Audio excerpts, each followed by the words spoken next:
नमस्कार दोस्तों, स्वागत है आपका हमारे यूट्यूब चैनल के ऊपर।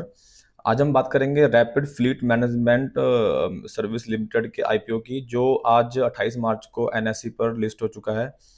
क्या आपको इसमें निवेश करना चाहिए? इसकी ग्रोथ और पोटेंशियल क्या है और लिस्टिंग के बाद इसका प्रदर्शन कैसा रहा?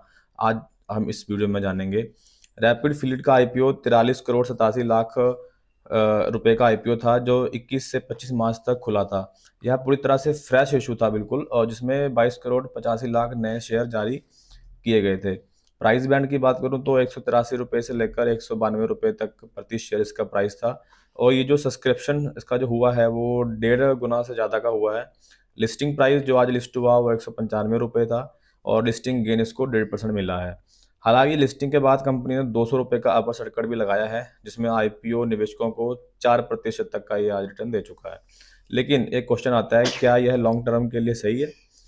आइए कंपनी की फंडिंग और फाइनेंशियल स्थिति को समझते हैं। इससे पहले हम जानते हैं कि कंपनी आईपीओ से जुटाए गए पैसों का इस्तेमाल कहाँ पे करेगी।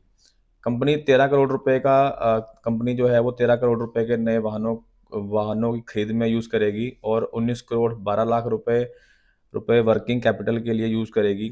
इसके पीछे जो बैलेंस बच रहा है वो बाकी रकम वो कॉरपोरेट की ज़रूरतों में यूज़ किए जाएंगे। कंपनी अपने बेड़े में नए वाहनों को जोड़ने और ऑपरेशन को मजबूत करने के लिए एक फंड का इस्तेमाल कर सकती है, जो इसने आईपीओ से अभी मतलब इकट्ठा किया है। इसके बाद कंपनी कि हम फाइनेंशियल और बिजनेस मॉडल के ऊपर समझते हैं कि क्या इनका बिजनेस मॉडल है और कैसे ये पैसा अर्न करेंगे। जो रैपिड फ्लीट जो कंपनी है वो बी टू बी और B to C logistic company है, जो एफएमसीजी और ऑटोमोबाइल और इलेक्ट्रॉनिक सेक्टर में सर्विस देती है।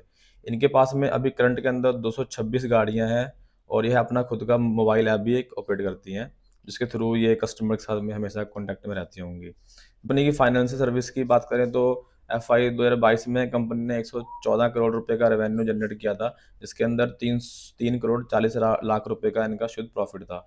2023 में ये घटकर 106 करोड़ रह गया, लेकिन जो प्रॉफिट है वो बढ़ गया, 4 करोड़ के आसपास हो गया। 2024 में इनको 116 करोड़ रुपए का बिजनेस किया, 8 करोड़ रुपए का प्रॉफिट था इनका। अभी का जो 2025 का रेट आना बाकी है।